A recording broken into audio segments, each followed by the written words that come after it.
A mother stepped inside for just minutes to grab juice for her 4-year-old daughter, returning to find only an empty sandbox and a silence that would haunt her for over a decade.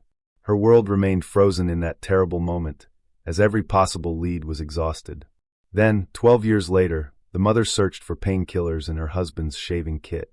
But what she found instead would lead her to uncover a truth so terrifying even seasoned investigators would later call it the most disturbing they'd encountered in decades of police work.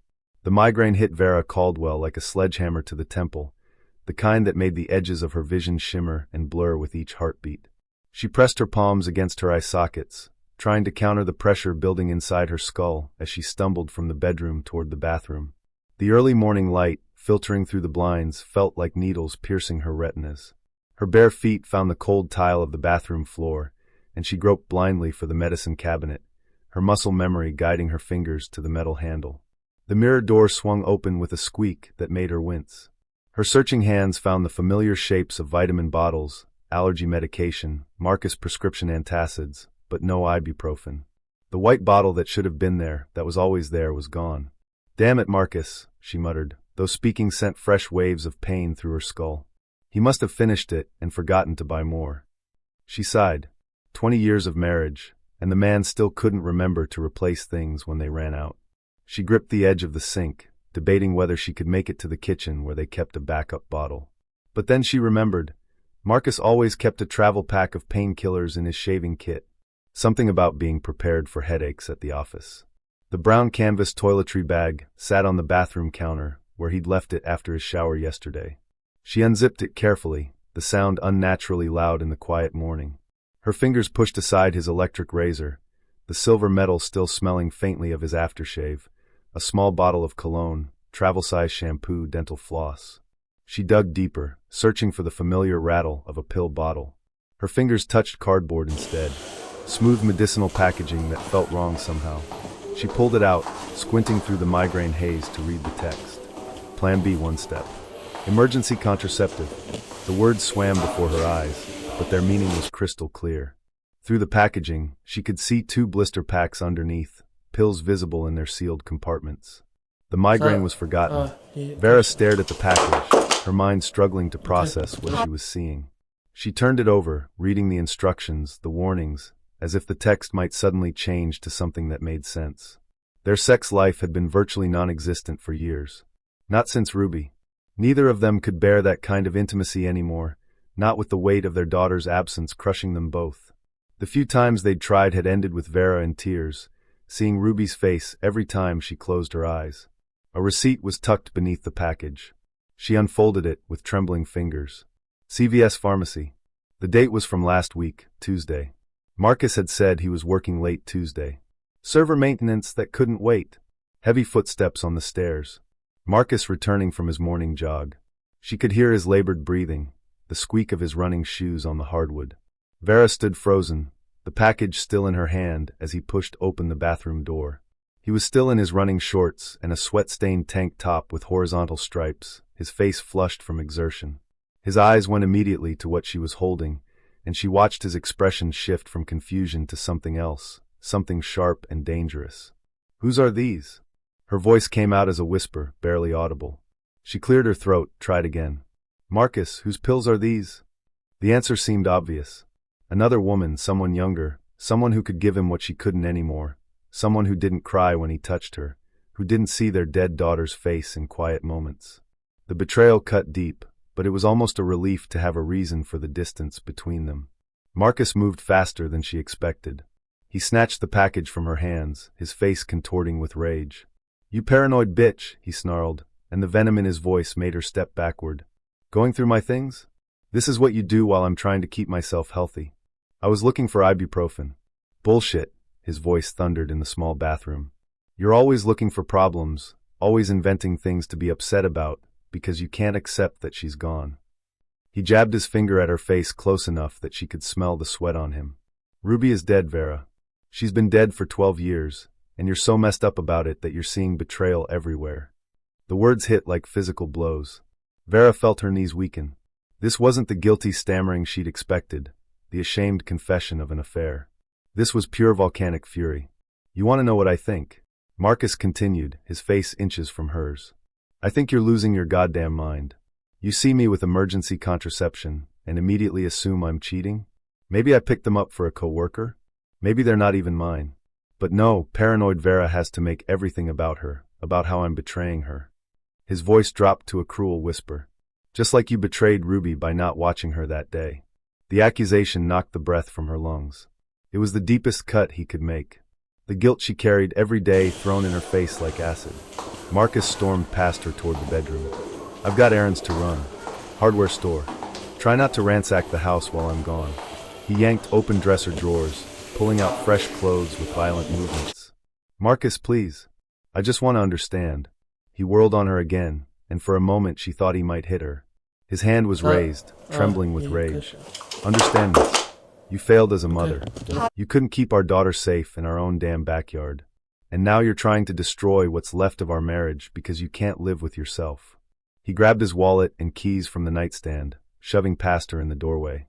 His footsteps pounded down the stairs, and seconds later, the front door slammed with enough force to rattle the windows. Vera sank onto the bathroom floor, her back against the cool tile wall. The house fell silent, except for her ragged breathing and the distant sound of Marcus's truck roaring to life in the driveway. Her hands shook as she pressed them against her face, his words echoing in the emptiness. Vera pulled herself off the bathroom floor. The house felt different now. Marcus' words reverberating through her skull like struck bells. The cruelty of his accusation that she'd failed Ruby, failed as a mother, cut deeper than any physical blow could have. But beneath the pain, something nagged at her. A discordant note in the symphony of his rage. She'd seen Marcus guilty before. The time he'd forgotten their anniversary, and she'd found the receipt for flowers hastily purchased at a gas station. The weekend he'd claimed to be at a work conference, but had gone fishing with his brother instead. When caught in those small marital lies, Marcus would go quiet, shoulders slumping, offering stammered apologies and promises to do better. He'd never attacked her, never turned vicious. This morning's explosion felt different, desperate, like a cornered animal lashing out. Vera found herself walking toward his home office, her bare feet silent on the hallway carpet. She paused at the threshold, hand on the doorknob. This room had always been Marcus' domain. He handled all their finances, paid the bills, managed investments. One less thing for you to worry about, he'd always said, especially after Ruby disappeared. She'd been grateful then, too shattered to care about mundane things like electric bills and mortgage payments. The door was unlocked. He'd left in such a hurry, slamming out of the house like the building was on fire. She pushed it open, afternoon sunlight streaming through the blinds to illuminate his sanctuary. The office was exactly what she expected, meticulously organized, everything in its place. Marcus' desk dominated the room, its surface clear, except for a desktop calendar and a cup of pens. Filing cabinets lined one wall, each drawer labeled in his precise handwriting. Year by year, category by category. The man who couldn't remember to buy ibuprofen kept financial records like a Fortune 500 accountant. She approached the desk slowly, as if it might bite. Crossing this line felt monumental, a betrayal of marital trust. But then she remembered the Plan B pills, the pharmacy receipt from last week, his explosive reaction to being questioned. Her fingers found the handle of the top drawer. Credit card statements organized by month. The current statement lay on top, charges listed in neat columns. She scanned the familiar entries. Shell Station, Kroger, Dunkin' Donuts. Marcus' morning coffee addiction documented in $4.67 increments. Everything looked normal, mundane, until she spotted it.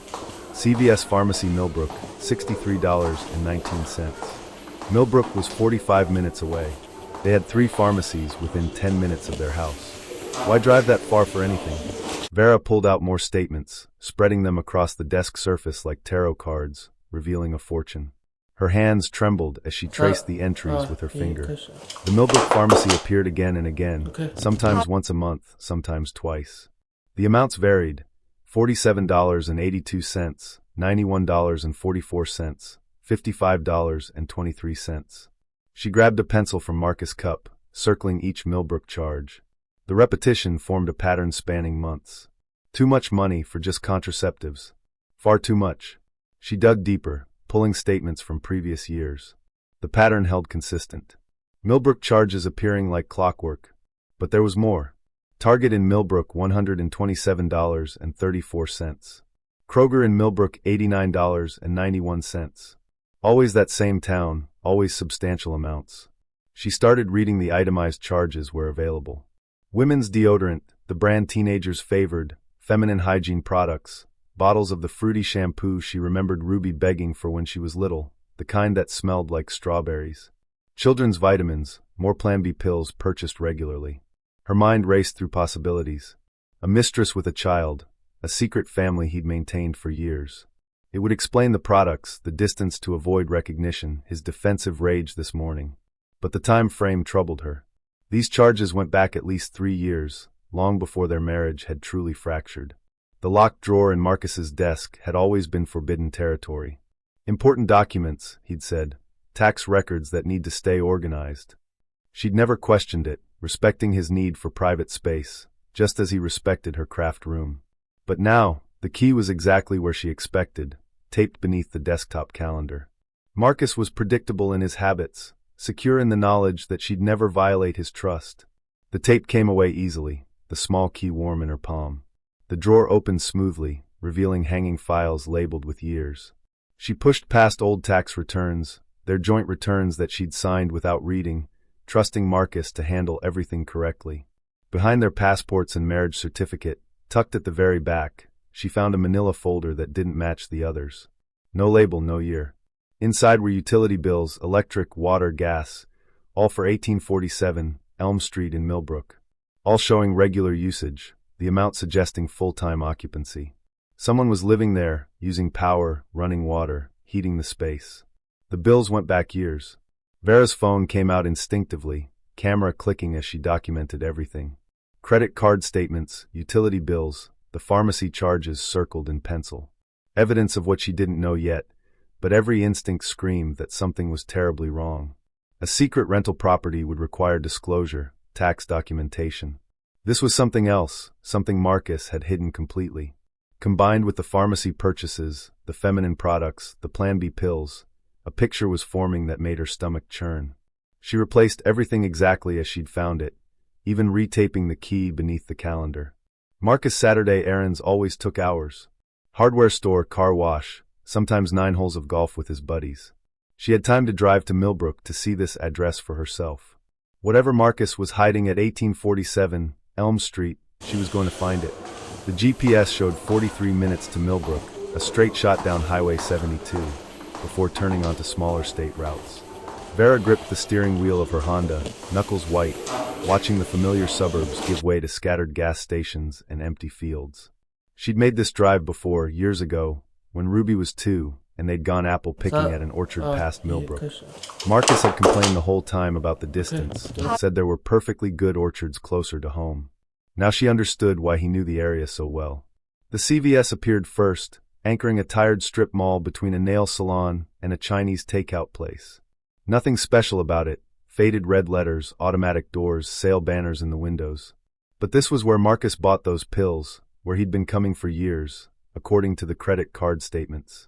She slowed but didn't stop, following her phone's directions deeper into Millbrook. The neighborhoods deteriorated as she drove. Well-maintained colonials gave way to smaller houses with chain-link fences and boats on blocks and driveways. Elm Street was nearly at the town's edge, where residential petered out into industrial lots and woods. Her GPS announced the final turn onto a road that hadn't seen fresh asphalt in decades. The street was potholed like a war zone, forcing her to slow to a crawl. Houses sat far apart here, separated by overgrown lots and the occasional abandoned car. Some properties showed signs of life, laundry on lines, toys in yards. Others stood empty, windows dark, grass grown wild. The numbers were hard to read, mailboxes tilted or missing entirely. 1847, Elm Street squatted at the road's dead end, backed up against a tangle of woods. Vera's first thought was that it looked sick. The small ranch house, probably built in the 60s, judging by the low roof line and narrow windows, seemed to huddle in on itself. Yellow siding had faded to the color of old bones. The front porch sagged in the middle like a frown. But it was the windows that made her skin crawl. Every single one was covered from the inside. Heavy curtains on some, what looked like newspapers taped up on others. No hint of what lay beyond the glass. The yard told 2 different stories. Weeds had overtaken what might once have been flower beds, growing waist-high in places. A rusty mailbox tilted at the curb. No name, no number visible. But the driveway was different. Fresh tire tracks cut through the gravel. Multiple sets overlapping. Oil stains darkened the concrete near the closed garage door, the kind that came from a vehicle parked in the same spot repeatedly. Someone came here regularly. Vera pulled over 3 houses down, tucking her Honda behind an abandoned pickup truck that provided partial cover. She turned off the engine and sat watching, cataloging details. A new padlock on the chain-link gate, brass bright against the rust-spotted fence. No newspapers in the driveway. No mail overflowing the box. The roof looked sound. No missing shingles or obvious damage. Maintained but hidden. A paradox that made her stomach clench. Were those security cameras under the eaves? She couldn't tell from this distance, but something about the house felt watchful, as if it were holding its breath, waiting. Movement caught her eye. An elderly woman in a housecoat walking a small terrier, making her slow way along the broken sidewalk. Vera made a quick decision, lowering her window as the woman approached. "Excuse me," she called out, manufacturing a friendly smile. "I'm sorry to bother you. I'm looking at properties in the area. My husband and I are thinking of moving. Do you know much about the neighborhood?" The woman's face lit up at the prospect of conversation. She shuffled closer, her dog sniffing at Vera's tires. "Oh honey, I've lived here 42 years. Used to be a nice area. Very quiet. Still is mostly." Her eyes darted toward 1847. "You're not thinking of that one, are you? Is there something wrong with it?" "Strange place," the woman said, lowering her voice as if the house might hear. "Man comes and goes at all hours, mostly at night. Drives a dark pickup truck, one of those big ones. Been doing it for years now." Vera's heart hammered. "Have you ever talked to him?" "Tried once when he first started coming around. Wanted to be neighborly, but he just stared at me until I went back inside.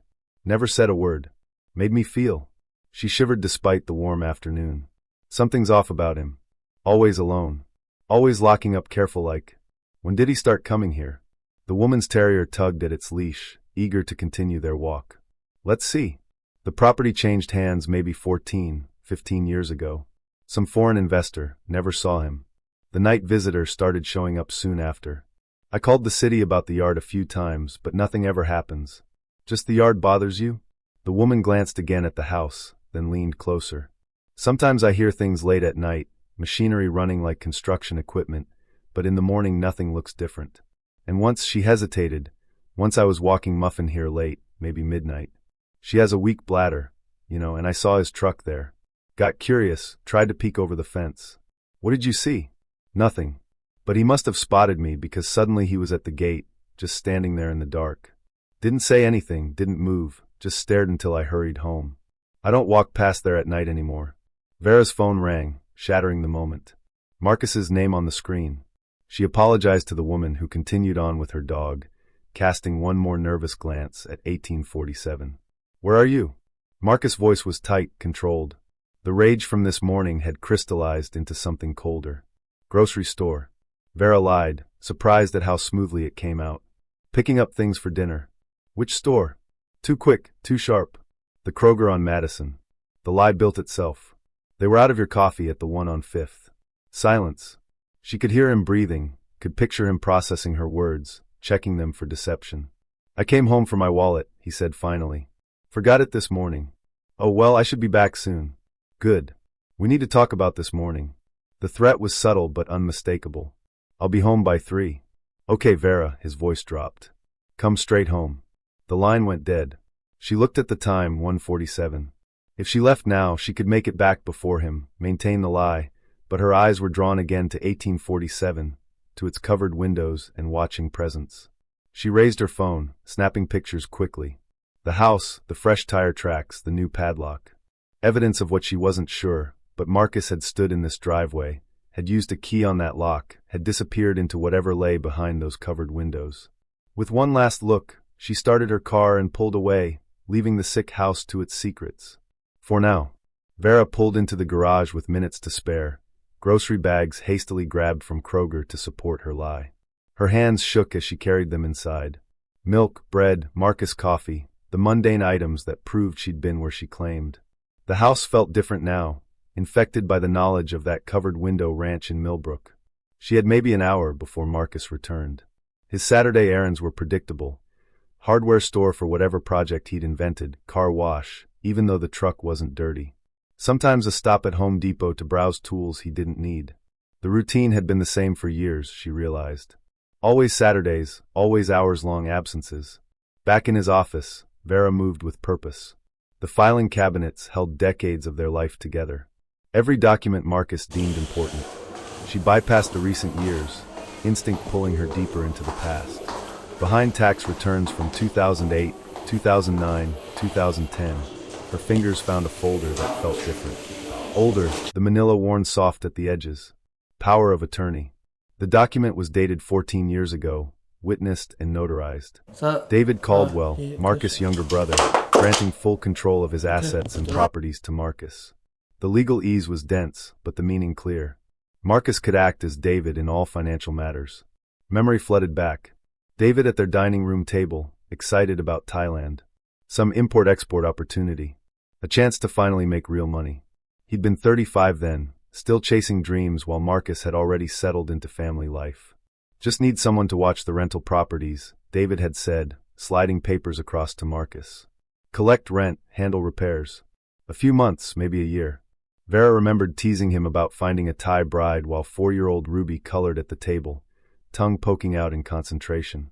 David had laughed, ruffled Ruby's hair, promised to bring her back a princess dress from Bangkok. 2 houses to manage. That's what Marcus had told her. Nothing complicated. They'd collected rent for a while, checks arriving monthly that Marcus deposited into a separate account.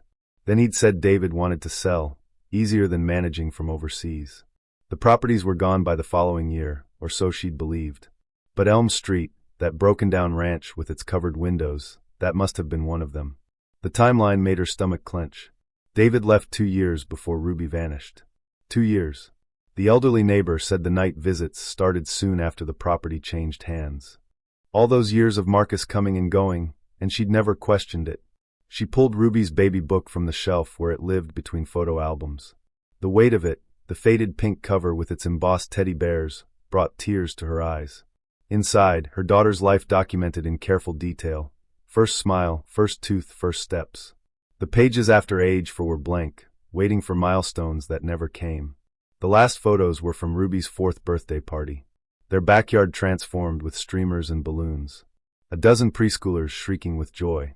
Ruby's face covered in chocolate frosting, gap-toothed grin wide as she blew out candles.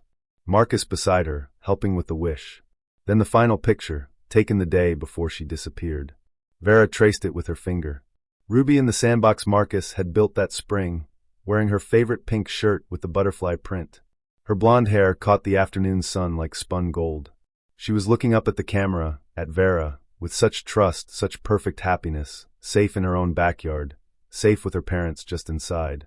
Vera forced herself to study Marcus in these photos. His smile reached his eyes then, seemed genuine. The proud father, the devoted husband. But now, knowing about Elm Street, about the night visits that started years before Ruby vanished, that smile looked different, calculating, patient. Her mind reeled against the forming suspicion.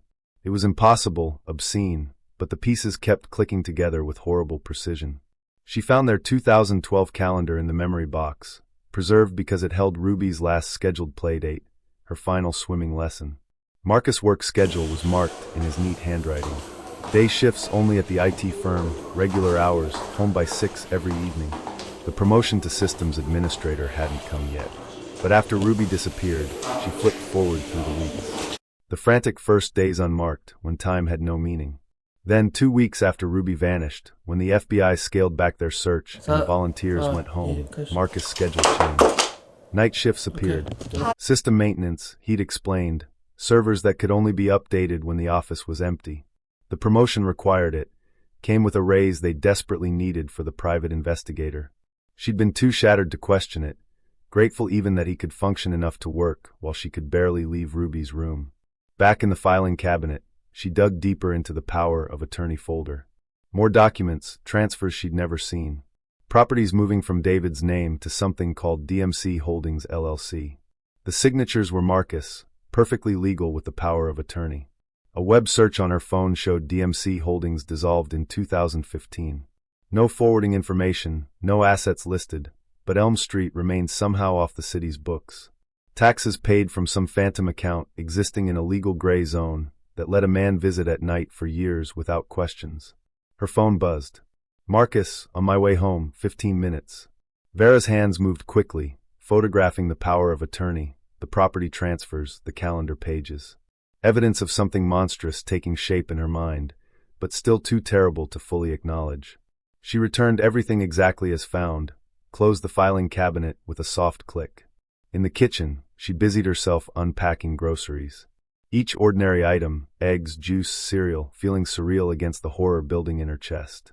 The house felt like a crime scene now, every room holding potential evidence of something unspeakable.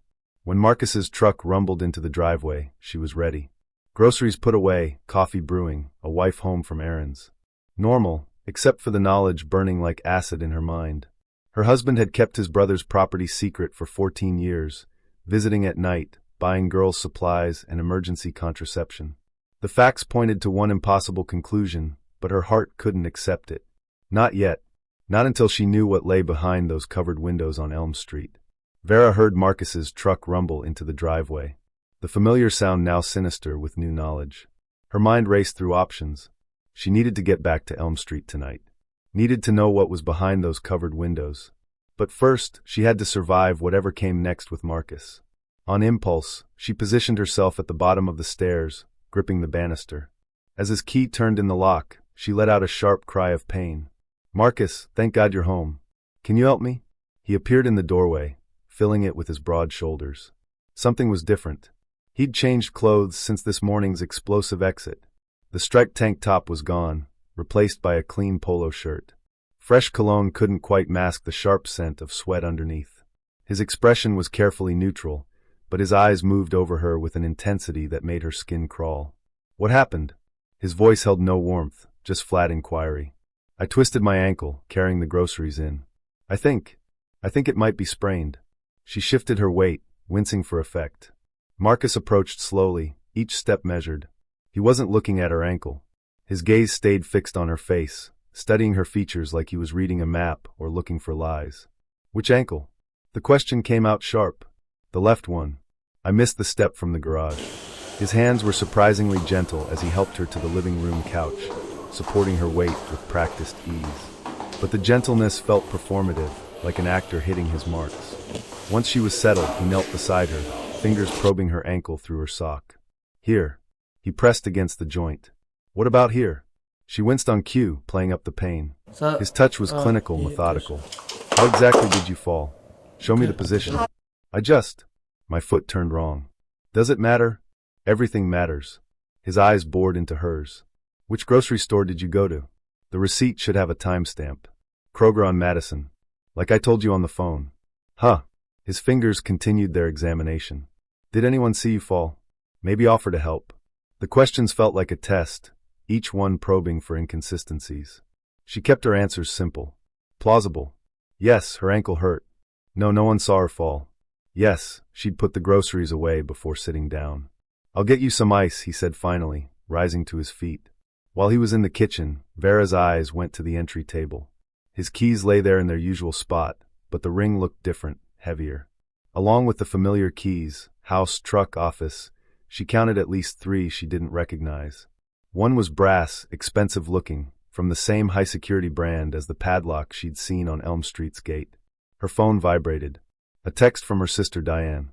Surprise! 20 minutes out, bringing wine and need girl talk. Marcus better not hog you. Vera's heart sank. The last thing she needed was Diane's chaotic energy complicating an already dangerous situation. But canceling would raise questions, especially if Marcus saw the text. He returned with ice wrapped in a dish towel, kneeling again to apply it to her ankle. This close, she could see details she'd missed before. Fresh scratches across his knuckles, the kind that came from branches or fingernails. One was deep enough to have bled recently. What happened to your hands? He glanced down, seeming surprised. Oh, had to help clear some brush at the hardware store loading dock. New delivery got hung up on some overgrown trees. The lie came so easily, so naturally. How many other lies had she missed over the years?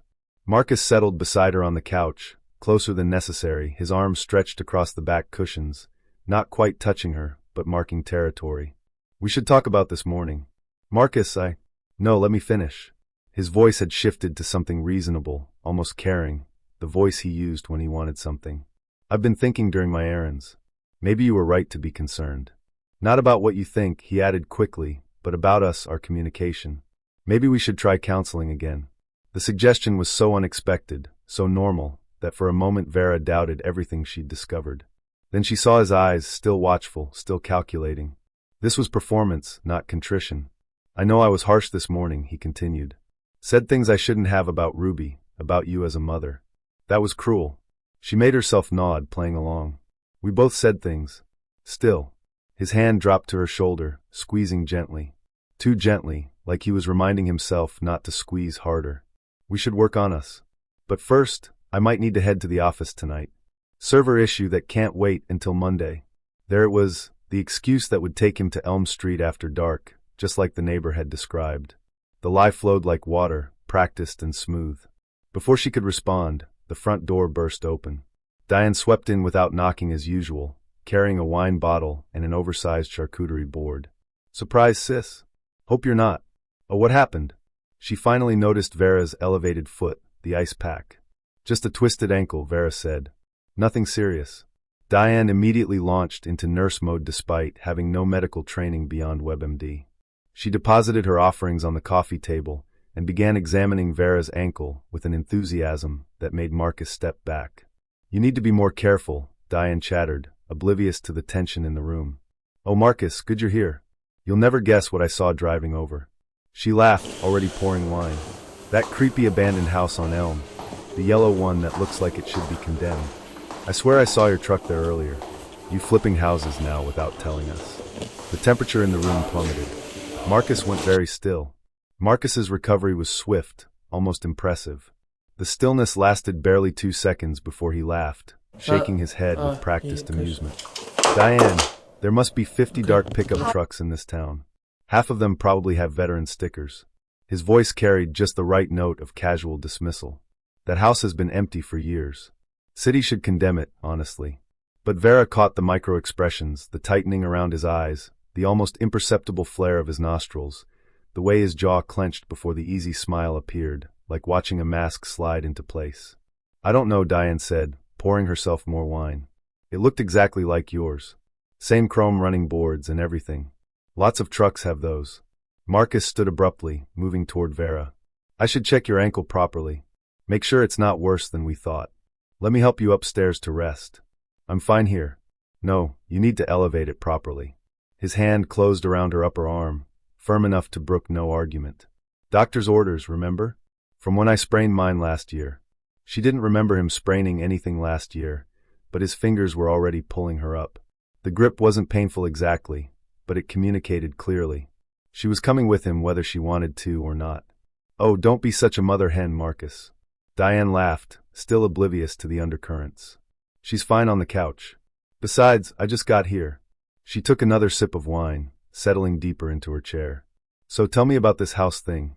You know, I drove past twice because my GPS went crazy. Kept trying to route me through some closed road. But yeah, second time I definitely saw your truck. Recognize the veteran sticker? The one with the flag that Ruby picked out, remember?" Marcus's fingers tightened involuntarily on Vera's arm. Ruby's name from Diane's mouth seemed to physically pain him. "You must be confused," he said, but the dismissal came too quick, too sharp, unlike the Marcus who usually humored Diane's stories, who played the patient brother-in-law. "Maybe you should head home before traffic gets bad. You know how 495 gets on Saturdays." Diane blinked at the abrupt suggestion. "It's barely 4 o'clock. Still, Marcus's voice carried an edge now. "Vera needs rest." And Vera interrupted, pulling away from his grip. Something passed between the sisters that a lifetime of silent communication excluded Marcus. Diane's eyes narrowed slightly, finally picking up on the tension. "No rush here," she said, deliberately pouring more wine. "So Marcus, this coworker interested in real estate. Anyone I know? Maybe I can give them some tips. You know, I helped the Johnsons with that flip." Marcus's explanation came out tangled, too detailed, and yet making no sense. Tom from accounting, or was it Tim from systems? Looking for investment properties, or maybe a fixer-upper to live in. The story shifted with each sentence. Technical real estate jargon jumbled with IT terms. Vera noticed the scratches on his hands as he gestured, one still bleeding, which he absently wiped on his jeans. She escaped to the bathroom, locking the door behind her. Her hands shook as she pulled out her phone, dialing 911 with fumbling fingers. 911, what's your emergency? Please, she whispered, turning on the faucet to mask her voice. I think my husband is holding someone captive at a house at 1847 Elm Street in Millbrook. You need to send someone now. Ma'am, can you speak up? Are you in immediate danger? I think he might have our daughter there. She disappeared 12 years ago when she was 4. Ruby Caldwell, please check your records. He's been going to this house for years, buying girl supplies, Plan B pills. Ma'am, that's a very serious accusation. What evidence do you have? The words tumbled out. Property records, credit card statements, the neighbor's testimony about late-night visits. Even to her own ears, it sounded fragmented, the paranoid ramblings of a grieving mother. We can send a patrol car to check the property, the operator said, professional but skeptical. But without concrete evidence of a crime in progress, a sharp knock rattled the door. Vera, everything okay in there? Marcus's voice was too close, like he'd been listening. Fine, just a minute.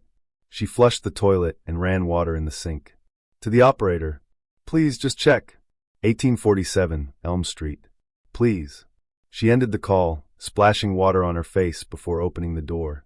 Marcus stood inches away, close enough that she had to press against the doorframe to avoid touching him. His eyes searched her face with an intensity that made her skin crawl. You were in there a while. Stomach's upset.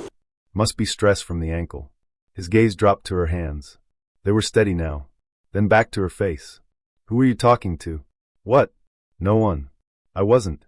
I heard voices, Vera. His tone was conversational, but his body blocked her exit. Were you on the phone?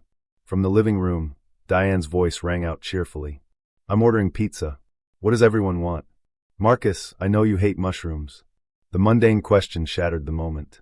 Marcus stepped back just enough for Vera to squeeze past, but his hand found the small of her back, guiding her with false concern back to the living room. The touch felt like a threat. Diane had her phone out, the pizza app open. There's this new place that delivers. Reviews are amazing. Vera, your usual veggie supreme. Sounds good, Vera managed, sinking onto the couch. Marcus immediately sat beside her, closer than necessary, his arms settling around her shoulders. To Diane, it probably looked affectionate. To Vera, it felt like being held in place. I really do need to head to the office soon, Marcus said, checking his phone for the third time in as many minutes. Critical server issue. Can't wait until Monday. Oh, what kind of issue? Diane perked up.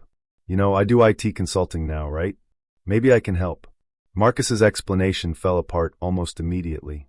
He mentioned SQL databases when he meant servers and confused Linux commands with Windows protocols. For someone who'd worked in IT for 15 years, the errors were glaring.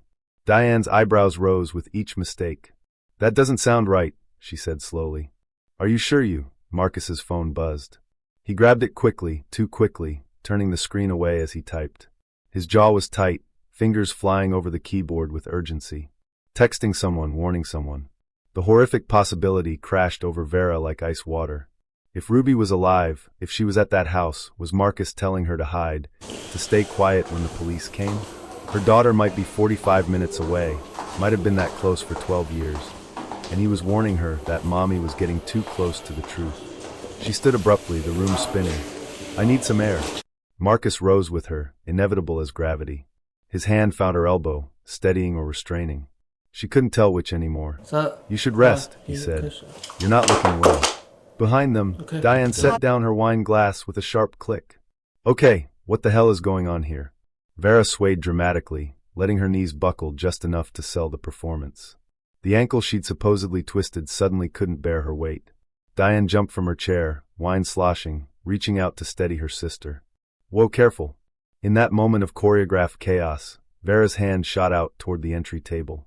Her fingers closed around Marcus's keys, the heavy ring with its collection of familiar and unfamiliar brass. The metal was warm, as if it had absorbed his body heat. Marcus moved faster than she'd ever seen him. His hand clamped around her wrist like a vice, all pretense evaporating in an instant. The caring husband, the concerned partner. That mask didn't just slip, it shattered completely. Give them back. His voice was low, dangerous, stripped of any warmth. His fingers ground into the delicate bones of her wrist, hard enough to leave bruises, hard enough to make her gasp. Marcus, what the hell? Diane tried to wedge herself between them, but Marcus's free hand shoved her aside. Not gently. The keys, Vera. Now. Let go of her. Diane recovered her balance, phone already in hand. I'm calling the police. Those seconds stretched like pulled taffy. Vera could see Marcus calculating, his eyes darting between her face, the keys, Diane's phone. She watched him decide, saw the moment he realized he'd revealed too much, gone too far. His grip loosened fractionally. It was enough. Vera wrenched free and ran. Behind her, Diane's scream mixed with Marcus's roar of fury. Her supposedly injured ankle worked perfectly as she sprinted through the front door and across the lawn, keys clutched so tight they cut into her palm. Marcus's truck sat in the driveway like a waiting accomplice. She didn't look back, jamming the key into the ignition. The engine roared to life as Marcus burst from the house. In the rearview mirror, she saw him racing toward Diane's Honda, saw her sister trying to block his path, saw him shove her aside again. The truck tires squealed as Vera reversed wildly, clipping the mailbox. Then she was accelerating down their quiet suburban street, the speedometer climbing past every legal limit. Her phone was already at her ear, 911 dialed with one shaking hand while the other wrestled the wheel. The house on Elm Street, 1847 Elm in Millbrook. My daughter is there, Ruby Caldwell. She's been there for 12 years. My husband has her. Please, you have to send everyone. Ma'am, is this the same? Yes, she screamed into the phone, blowing through a red light. Same caller, same address, but I'm going there now. He's coming too. He's right behind me. She's in the basement, I know she is. Units are en route, ma'am, but you need to wait. Vera threw the phone onto the passenger seat. 43 minutes in normal traffic. But normal was for people whose daughters hadn't been stolen, hadn't been kept like prisoners for over a decade. She knew Marcus's shortcuts. He'd driven them enough times, thinking she wasn't paying attention. But she knew the backroads, too, the ways around construction zones and traffic lights. 25 minutes. That's all it took, driving like death itself was chasing her. Maybe it was. Elm Street materialized in the growing dusk, the sick house squatting at its end. The brass padlock gleamed on the gate, but Vera didn't slow down.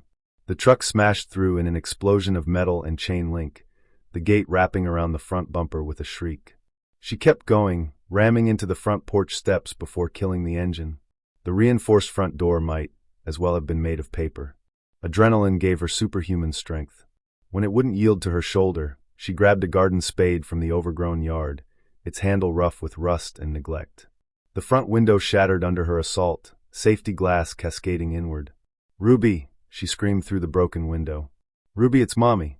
She cleared the glass with the spade and climbed through, dropping into a living room that looked disturbingly normal. Dated furniture, clean surfaces, a TV from the early 2000s like a time capsule. But the industrial deadbolts on every interior door told a different story. She moved on instinct, finding a space that should have been ordinary but felt like a facade. Everything was too clean, too organized. And there, a door that should have led to a pantry but sported 3 heavy deadbolts, all engaged. From below, muffled by walls and distance, she heard movement. A voice, young and terrified. Daddy. The world tilted. Vera's hands shook as she attacked the locks, but they were designed to keep people in, not out. She needed the keys, Marcus's keys. She still had them, clutched so tight her fingers had gone numb. The brass key slid home, tumblers clicking open one by one. The door swung inward, revealing stairs descending into darkness. A basement that felt wrong, that shouldn't exist beneath this ordinary house. The smell hit her. Industrial cleaner over something else. Something human and desperate. Dad, I was good. I didn't make noise. That voice, higher than she remembered, but with the same cadence, the same slight lisp on the S sounds. Vera flew down the stairs, finding another door at the bottom, this one with a small reinforced window. A face appeared in that window, and Vera's knees nearly buckled. 16 years old, blonde hair grown long and tangled, pale as paper from years without sun. But the eyes, those green eyes she'd counted the lashes on when Ruby was a baby, those were the same. Ruby. Oh God. Ruby, it's Mommy. I'm here to take you home.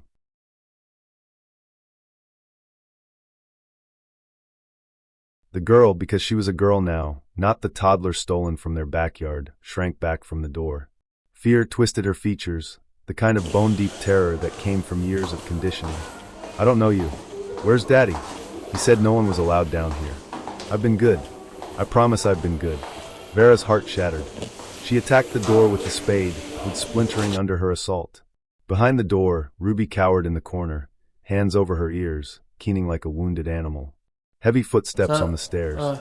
Marcus, breathing hard, his face twisted with rage and something else, possessiveness. "You don't understand," he panted, reaching for her. "She's sick. She needs special care. I protected her from the world, from people who would hurt her." "You stole her." Vera swung the spade in a wide arc, catching him across the temple. "You stole our baby." He staggered but didn't fall, blood running down his face. "She's mine. I saved her. I kept her safe."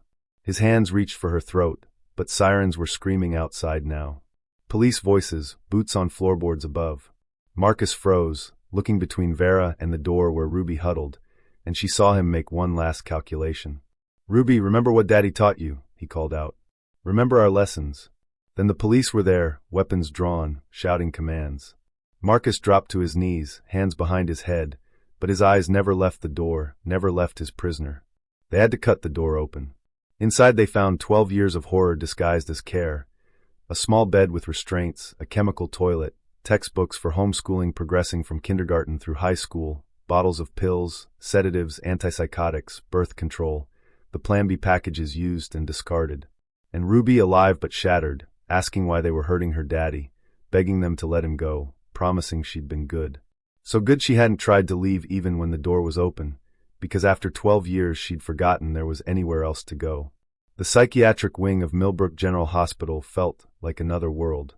Sterile white walls, locked doors with reinforced glass, the distant sound of someone crying.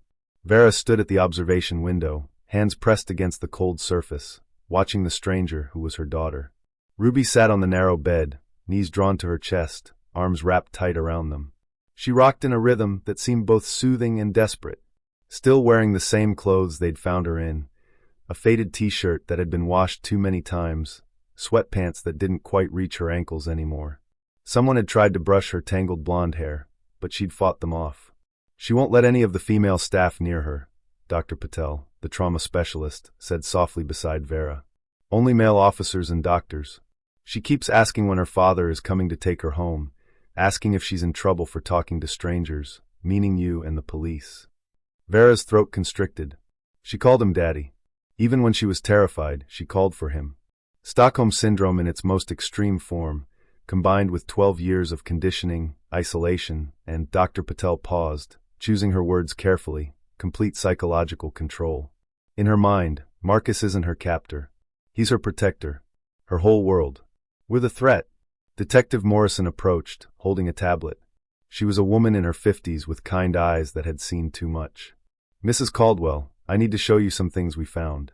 It's difficult, but it might help you understand what Ruby's been through." They moved to a small conference room. The detective pulled up images on the tablet. "Not the worst ones," she assured quickly. "Just evidence we need to discuss." A locked room on the second floor of the Elm Street house had yielded hundreds of photographs. Children at playgrounds, schools, public pools, all taken from a distance, all focusing on girls between the ages of 3 and 6. "Some of these go back 20 years, Morrison said. "Long before Ruby was born. We've checked. No other missing children match these photos. Your daughter appears to have been his only victim, but he was planning," Vera finished, nausea rising. "Waiting. His own daughter was the easiest target, already in his house, already trusting him." Morrison swiped to another screen. "We found journals, detailed accounts starting when Ruby was 2. He was already grooming her, teaching her that his attention was special, that secrets were normal. By the time he took her, she'd been programmed to accept it. The Plan B pills finally made their horrible sense. Morrison explained it clinically, but the reality was monstrous. Ruby had started menstruating at 11. Marcus couldn't risk pregnancy exposing his secret, so the monthly pharmacy trips began. He'd maintained her physical health meticulously, vitamins, regular meals, even exercise equipment in the basement, keeping his victim healthy while destroying her mind. "He taught her himself," Morrison continued. "We found textbooks, completed worksheets dating back years. She can read at a high school level, knows algebra, has beautiful handwriting. But she's never seen the ocean, never been to a movie, never had a friend. He convinced her the outside world was full of people who would hurt her, that only he could keep her safe. Through the conference room window, Vera could see uniformed officers leading Marcus down the hallway, shackled, wearing orange but walking with his head high. He saw her watching and smiled. Actually smiled, like they were sharing a secret. His interrogation was, Morrison shook her head. No remorse. He insists he loves her, that he protected her from a harsh world. He's described in detail how he drugged her juice that day, carried her to his truck while you were napping. The basement was already finished. He'd spent months soundproofing it, installing locks. He's the one who called 911 to report her missing. Played the devastated father so perfectly that no one suspected. The night shifts, all those years of Marcus leaving after dinner, claiming server maintenance that couldn't wait. He'd spend hours in that basement, then come home and slide into bed beside Vera like nothing had happened. The violation of it, of sleeping next to him, eating breakfast with him, grieving with him while he knew exactly where Ruby was, made her want to scream. There's more, Morrison said gently. The brass key on his keyring opened a safety deposit box, USB drives with dots. She paused. More evidence, photos, videos. Enough to ensure he never walks free. I won't describe them, but you should know they exist. For the trial, David had been contacted in Thailand. Marcus's brother was horrified, had flown back immediately. He'd trusted Marcus completely, signed power of attorney documents without reading them, never imagining they'd be used to hide a kidnapped child. The legal complexities would take years to untangle, but David had already hired lawyers to transfer everything to Vera to help however he could. Can I see her? Vera asked. Can I try? Dr. Patel hesitated. We can try, but please understand. She doesn't remember you. She was 4 when taken. In her mind, her mother is dead. Marcus told her, you went to heaven, that you're watching from above, but can never come back. They walked back to Ruby's room together. Through the window, a male nurse was bringing her lunch. She ate mechanically, eyes downcast, answering his gentle questions in monosyllables. When he left, she returned to her position on the bed, knees up, rocking. Vera entered slowly, Dr. Patel beside her. Ruby's head snapped up, green eyes wide with fear. Hello, Ruby, Vera said, her voice breaking. I know who you are. Ruby's voice was different now, 16 years old, but with a strange flatness. You're the lady from the basement, the one who hurt Daddy. Ruby, I'm your mother. Ruby shook her head violently. My mother is dead. Daddy told me she went to heaven when I was little. Her eyes narrowed, studying Vera's face. Are you an angel? Am I dead too? Is that why everything feels wrong? Vera's knees nearly buckled. Dr. Patel steadied her, whispering to go slow. Vera sat in the visitor's chair, keeping distance between them, making herself small and non-threatening. You're not dead, sweetheart. And I'm not an angel. I'm your mom, and I've been looking for you for 12 years. Every single day, I've been looking. Okay. Daddy said you stopped loving me. That's why you went to heaven. That's not true. I never stopped loving you. Not for 1 second. Ruby was silent, processing. Then, in a smaller voice, when is Daddy coming back? The question shattered what remained of Vera's heart. Dr. Patel stepped in, explaining gently that Ruby would be staying here for a while, that her daddy had to go away. Ruby's keening wail could be heard 3 rooms down. Later, after sedation, after Ruby finally slept, Dr. Patel walked Vera out. The prognosis was guarded, but not hopeless. Years of therapy lay ahead, possible regression, learning to exist in a world she'd been taught to fear. Trust would come slowly, if at all. Ruby might never fully recover the childhood stolen from her, might always struggle with what was real and what was Marcus's programming. But she's young, Dr. Patel said.